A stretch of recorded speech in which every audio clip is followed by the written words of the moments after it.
Now example number 28, integration 2x upon 1 plus x square dx. d by dx x square is equal to 2x. So x square का differentiation 2x होगा, इसलिए हम क्या करेंगे, divide को T assumption कर लेंगे कि 1 plus x square equal to t. पूरा 1 प्लस एक्स स्क्वायर ही ले लेंगे क्योंकि 1 का डिफ्रेंसिएशन तो 0 हो जाएगा. So 0 plus 2x equal to d t upon d x. So 2x dx equal to dt. dx का सब्जेक्ट बनाएंगे तो dx equal to dt upon 2x.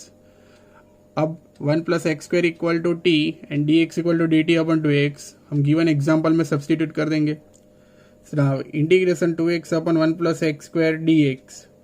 तो हम सब्सटीट्यूट करेंगे तो न्यूमरेटर में 2x as it is. 1 plus x square को हमने t एजम्पशन किया था इसलिए t, और dx equal to dt upon 2x. So 2x cancel. So integration 1 upon t dt. 1 upon t का इंटीग्रेशन होगा log t प्लस c, और t का वैल्यू रखेंगे तो log 1 plus x square plus c. Example number 29, integration e raise to x minus e raise to minus x upon e raise to x plus e raise to minus x dx. ये वाले example में आपके ये दो फॉर्मूले apply होंगे. D by d x of e raise to x. E raise to x का तो ई रेस टू एक्स ही होगा, और e raise to minus x minus x है इसलिए माइनस आगे आ जाएगा, minus e raise to minus x. So integration e raise to x minus e raise to minus x upon e raise to x plus e raise to minus x d x. जो divide है उसको हम t assumption करेंगे कि e raise to x plus e raise to minus x equal to t. Differentiate with respect to x करेंगे तो e raise to x का तो ई रेस टू एक्स ही होगा, plus e raise to minus x का minus e raise to minus x equal to d t upon d x. Okay, so e raise to x plus minus minus e raise to minus x d x equal to d t. So d x को हम subject बनाएंगे तो d x equal to d t upon e raise to x minus e raise to minus x. सब value substitute करेंगे. So now integration e raise to x minus e raise to minus x वो as it is ही रहेगा, और जो divide है उसको हमने टी एजम्पशन किया था. सो डिवाइड में t d x is equal to d t upon e raise to x minus e raise to minus x, तो वो कैंसिल हो जाएगा. यानी क्या रहेगा हमारा integration 1 upon t d t. 1 upon t का इंटीग्रेशन हो जाएगा log टी प्लस सी, और t equal to e raise to x plus e raise to minus x plus c. Now example number 30, integration cos x minus sine x upon cos x plus sine x d x. ये वाले समय ये दो फॉर्मूले apply होंगे. D by d x of cos x is minus sine x and D by d x of sine x is cos x. तो last वाला जो सम किया था सिमिलर सम है, इसमें भी हम जो डिवाइड है उसको टी एजम्पशन करेंगे कि cos x plus sine x equal to t. cos x का डिफ्रेंसिएशन हो जाएगा माइनस साइन एक्स का हो जाएगा cos x equal to d t upon d x. तो minus sine x plus cos x है तो हम पॉजिटिव वाला आगे लिखेंगे, यानी cos x minus sine x d x equal to d t. D x को सब्जेक्ट बनाएंगे तो d t upon cos x minus sine x. अभी दोनों वैल्यू सब्सटीट्यूट करेंगे. So integration cos x minus sine x upon cos x plus sine x d x.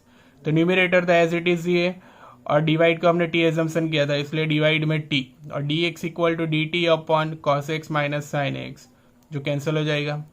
So integration 1 upon t d t. 1 upon t का integration होगा log t plus c, और t equal to हमने assumption दिया था cos plus sine, so log cos x plus sine x plus c. Now example number 31, इंटीग्रेशन x square अपॉन 1 plus x raise to 6 dx. ये वाले सब में आपके ये दो फॉर्मूला अप्लाई होगा. D by d x of x cube equal to 3x square, और integration 1 upon 1 plus x square d x is equal to tan inverse x. और इसमें ये वाला फॉर्म भी आएगा a raise to m raise to n equal to a raise to mn. तो इस बार जो एग्जाम्पल है उसमें आपको x square upon 1 plus x raise to 6 d x दिया है, यानी डिवाइड का भी आप डिफ्रेंसिएशन डायरेक्ट करोगे तो नहीं होगा. तो आपको क्या करना होगा, जो डिवाइड में एक्स रेस टू 6 है उसको a raise to m raise to n के फॉर्म में कन्वर्ट करना है, यानी एक्स क्यूब होल स्क्वायर, यानी x square upon 1 plus x cube whole square d x. अब एक्स क्यूब को हम टी एजम्पशन करेंगे तो x cube equal to t. Differentiate with respect to x करेंगे तो 3x square d x equal to d t upon d x. So 3x square d x equal to d t. D x का subject बनाएंगे तो d t upon 3x square, अब जो हमारा given equation है integration x square upon 1 plus x cube whole square d x, उसमें हमें value substitute करना है। सो एक्स स्क्वायर तो हमारा एज इट इज ही है, डिवाइड में 1 प्लस टी स्क्वायर और d x equal to d t upon 3 x square. So x square cancel, तो डी टी अपॉन 3 जो है, जो डिवाइड कर 3 है वो कांस्टेंट है, इसलिए वो बाहर आ जाएगा। So 1/3 integration 1/1 plus t square d t, और 1/1 प्लस टी स्क्वायर का इंटीग्रेशन हो जाएगा tan inverse t plus c. So 1/3 tan inverse x cube plus c. So ऐसे समझाएंगे तो x square upon 1 plus x raise to 6 d x, यानी जो numerator का टर्म होगा उसका जो भी पावर होगा उसका डबल प्लस 2 वो डिवाइड में होगा। यहाँ पे एक्स स्क्वायर है इसलिए डिवाइड में एक्स रेस टू 6, अगर क्यूब होगा तो डिवाइड में 8 आएगा, 4 होगा तो डिवाइड में 10 आएगा, 5 होगा तो डिवाइड में एक्स रेस टू 12 आएगा। तो जो भी होगा वो डबल ही होगा, प्लस 2 होगा। सो 32 वाला सिमिलर एग्जाम्पल है, तो आपसे खुद हो जाएगा कि integration x raise to 5 upon 1 plus x raise to 12 d x है, तो आपको 12 को क्या कर देना है, x raise to 6 whole square d x. तो अब एक्स रेस टू 6 है उसको टी एजम्पशन कर देना, तो आपका x raise to 5 d x का फॉर्म आ जाएगा।